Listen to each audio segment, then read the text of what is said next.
الحمد لله رب العالمين الحمد لله ذي الملك والملكوت ذي العزة والجبروت. الحمد لله حي قيوم لا ينام، عزيز لا يضام، قهار لا يرام.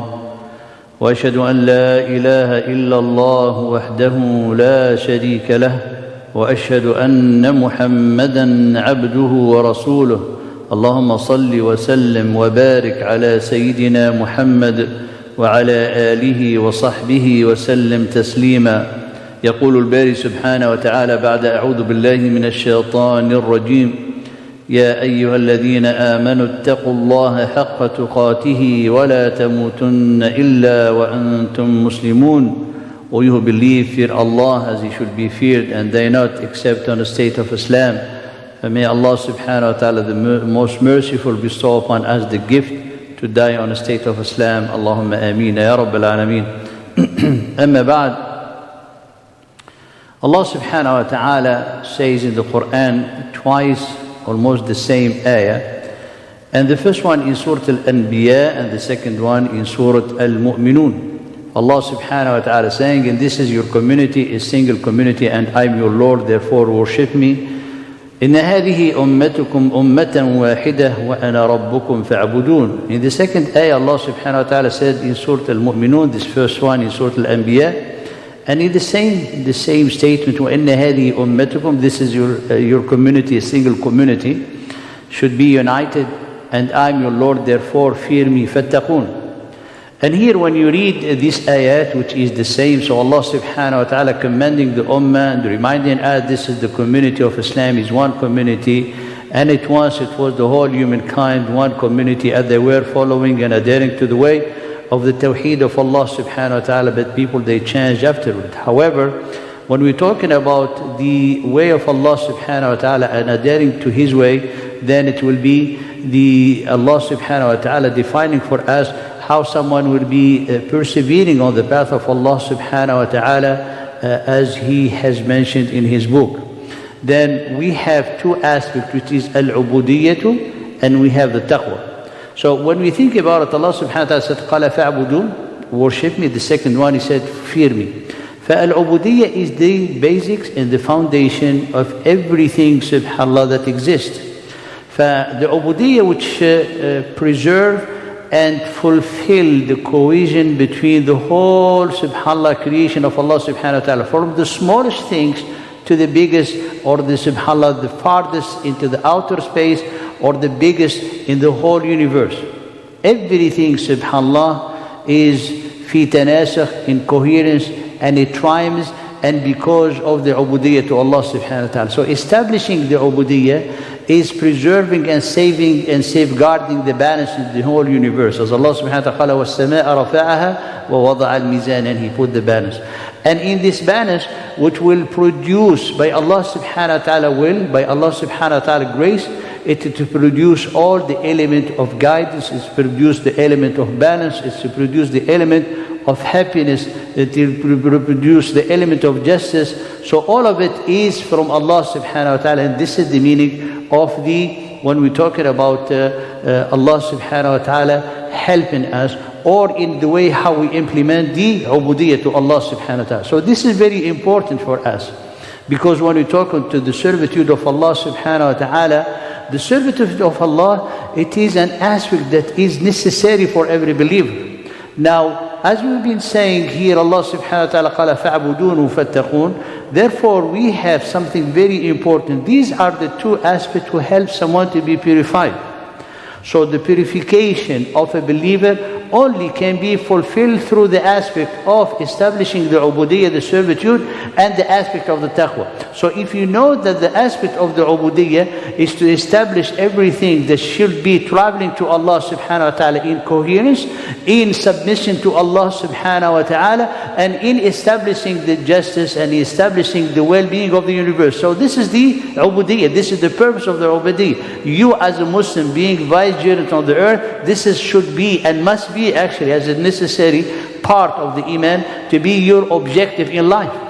This is your objective. When you say Allah subhanahu wa ta'ala created me to worship me, that's the meaning of worship. Fa'budin, that's the meaning of it. However, how are you going to implement it? You're going to implement it through the way of the taqwa. So the taqwa, it implies and contains patience. It implies vying on constancy. It implies the mujahada, the struggle, the jihad, all the aspects of the taqwa to help someone fulfilling and preserving and safeguarding all the elements related to the ubudiyyah. Therefore, safeguarding the whole balance in the whole universe. And these two, dear brother, respected sister, can only be fulfilled by one aspect, which is the purification of the soul. Therefore, many people, when we talk about the purification of the soul, is something it's far from our thinking, something it's really difficult to attain, something for many people is a secondary, is optional. No, the purification of the soul, it's, subhanAllah, the very fundamental and the first primary basis into the way and the journey of every believer in their life and to Allah subhanahu wa ta'ala. As a matter of fact, the message of Musa to Fir'aun, the biggest tyrant, قال فقل له هل لك أن تزكى, will you be willing to be purified? And I guide you to your Lord so you'll fear Him subhanahu wa ta'ala. Therefore, the tazkiyah is a necessity of the path, is the necessity to have it and to implement it, so you will be from those who will be regarded among the true believers, as we're going to explain it. And then when we're talking about the tazkiyah, we need to know some element very important when we're living into this society of today. Ask yourself, why is it important, the tazkiyah? The tazkiyah is important. Why? Because without it you cannot establish the ubudiyyah. فَعْبُدُونَ, how can you do it without tazkiyah? فَاتَّقُونَ, fear me, how are you going to do it without tazkiyah? But it's more than that. The tazkiyah, as I said, is the core of the whole journey of Islam or the journey of the believers. As a matter of fact, what is the pillar and the core of the Islamic civilization is the purification of the soul. It is the purification of the soul. It is the purification of the soul, the control of the self, to be guided and to be implementing all what Allah subhanahu wa ta'ala had ordained it. That is the basic, the fundamental, the foundation of the civilization of Islam.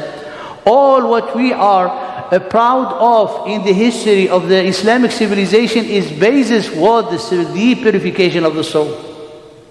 In the opposite, when you see today's world, the basis of the civilization is the mastery of the physical world, is their wishing and their working of the exaltedness on earth. And Allah subhanahu wa ta'ala قال تلك الدار الآخرة لا نجعلها للذين يريدون علوا في الأرض وفسادا.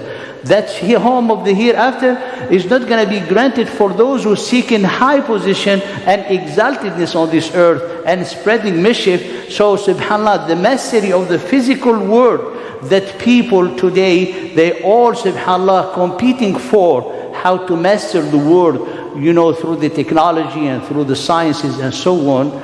It makes subhanAllah a person fully diverted, fully desensitized, fully far from the aspect of the meaning of the tazkiyah. That's why the way how a believer to be serious and sincere, to get on the path of this purification of the soul, we need to understand our reality, we need to understand our environment. Because we have been, all of us, influenced by this creed of the secular creed. How they have people, subhanAllah, to be influenced, how they have people, all the people to adhere to this creed.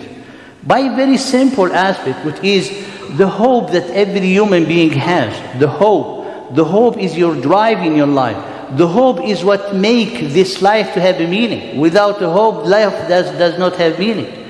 You are, subhanAllah, aspiring always for something better. But actually this hope that Allah grants you to have meaning for your life, to become like that forcing driving you toward the good, drive you to better context, force driving you to achieve better conditions. But when it comes to the secular world that we live in, this better condition is within the materialistic world. So how they manage, subhanAllah, that such ideology to be, adhered by the most of the people. And all the Muslims are influenced by this creed.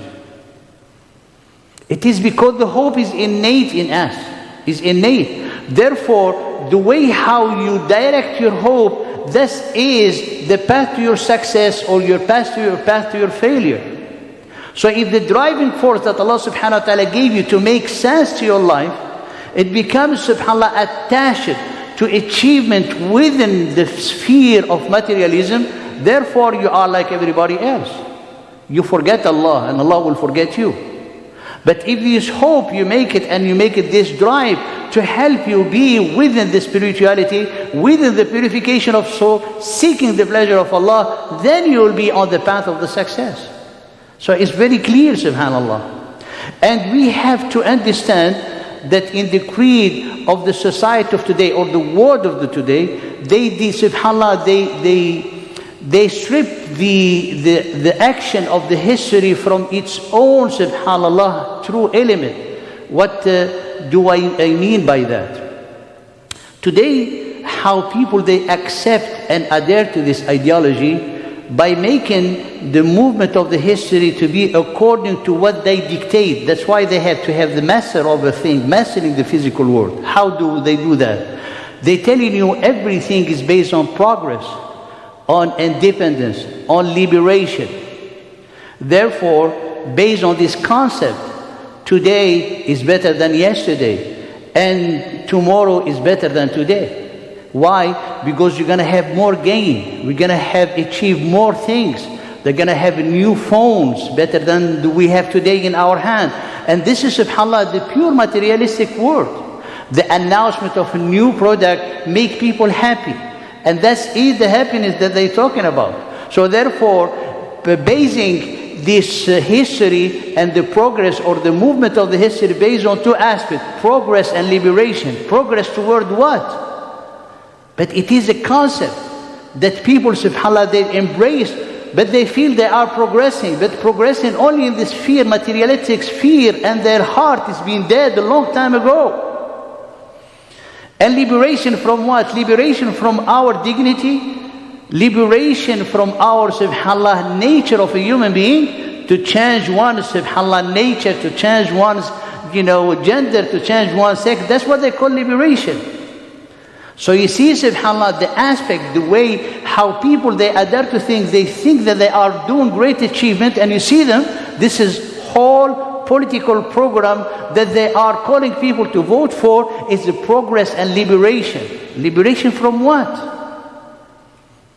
That's why the believer who really care about himself and herself, and thinking about the community that one day they're going to be fully united, as Allah, this is one single community, so the unity only will be fulfilled by the establishment of the ubudiyyah and by the taqwa, as Allah subhanahu wa ta'ala mentioned in the two ayat that I have mentioned.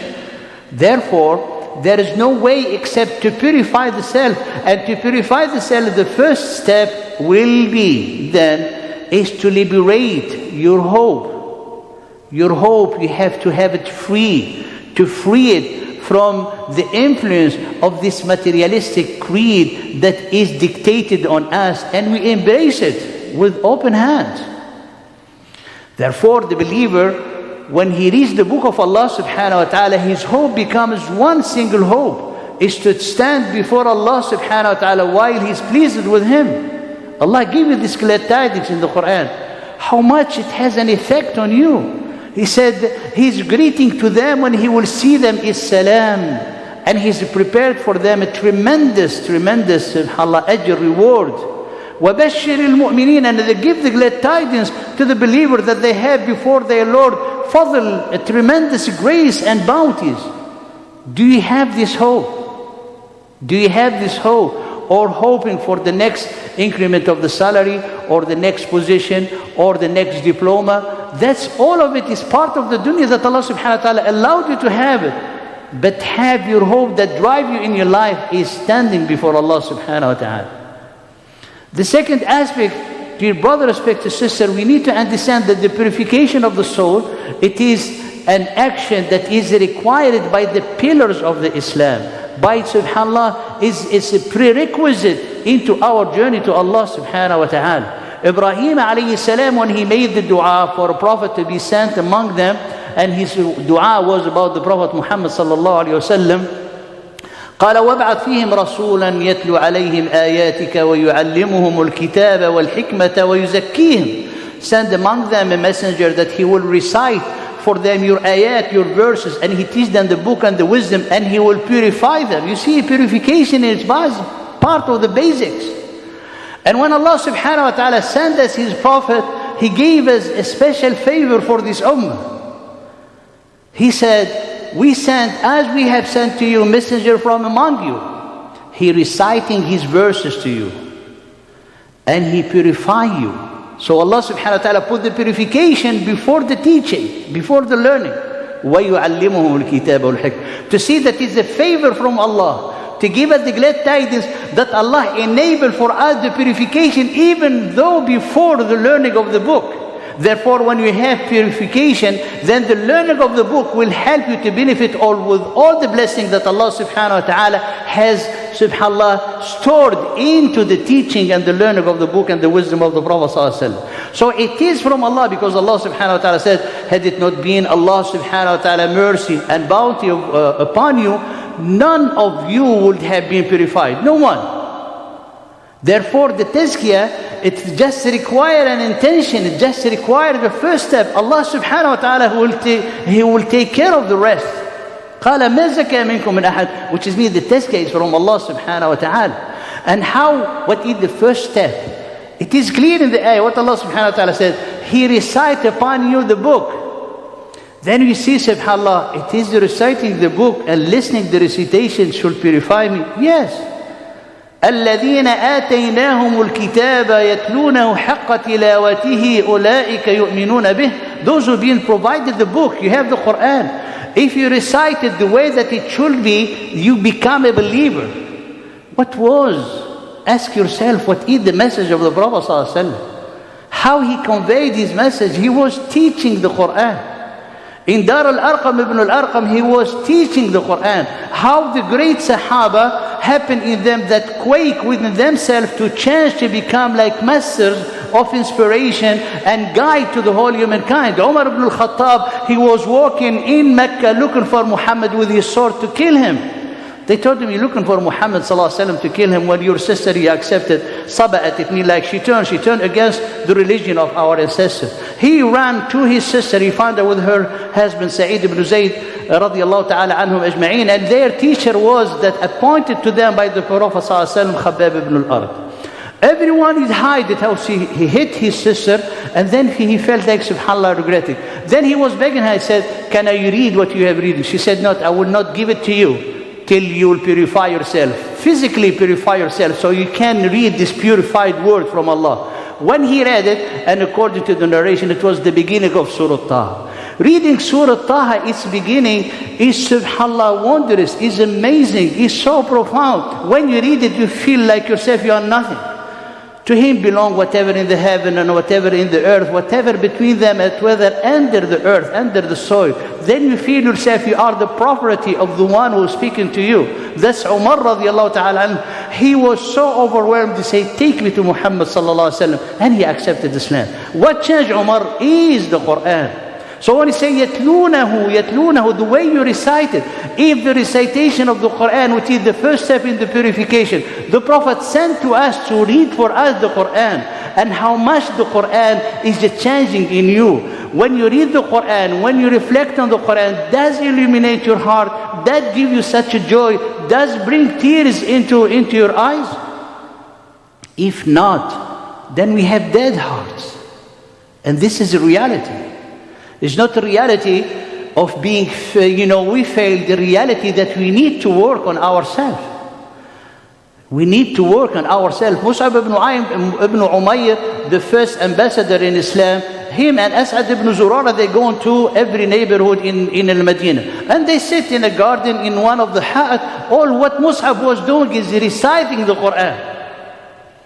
Then two leaders of Al-Ansar from that neighborhood for Bani al-Ashhal, which is Usayd ibn Hudayr and Sa'd ibn Mu'adh. Sa'd ibn Mu'adh, وَمَا أَدْرَكَ مَا سَعْدْ ibn Mu'adh. They said, they come to delude our people, we're going to stop them. So they went, they said, leave our home or leave our neighbors. He said, Mus'ab ibn Umayr, he said, listen, if you like it, you like it. If you don't like it, we'll stop.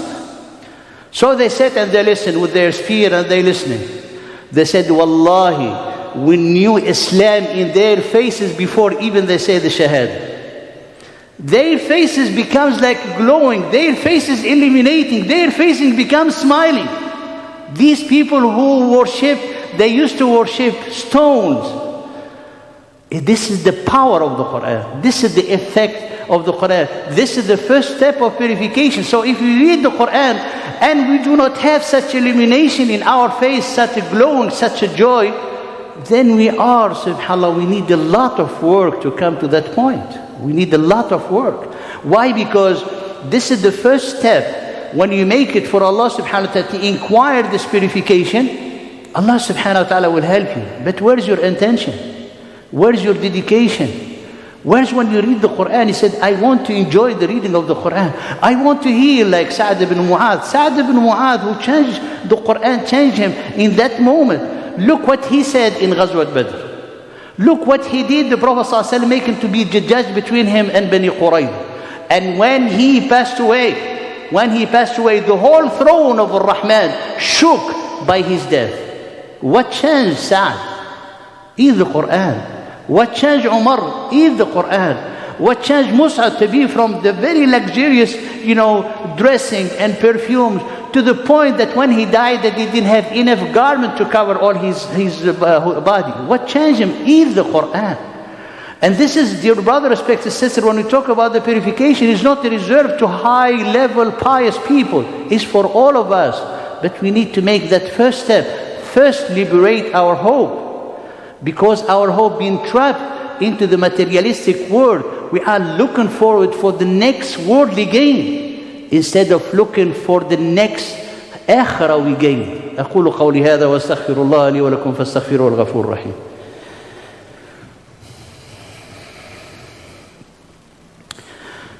بسم الله وكفى والصلاة والسلام على النبي المصطفى أما بعد. One of the worst impact in being deluded or being heedless from the effect of the Quran that it should be producing in our heart and our soul. And we are not doing enough to have the Quran talk to us.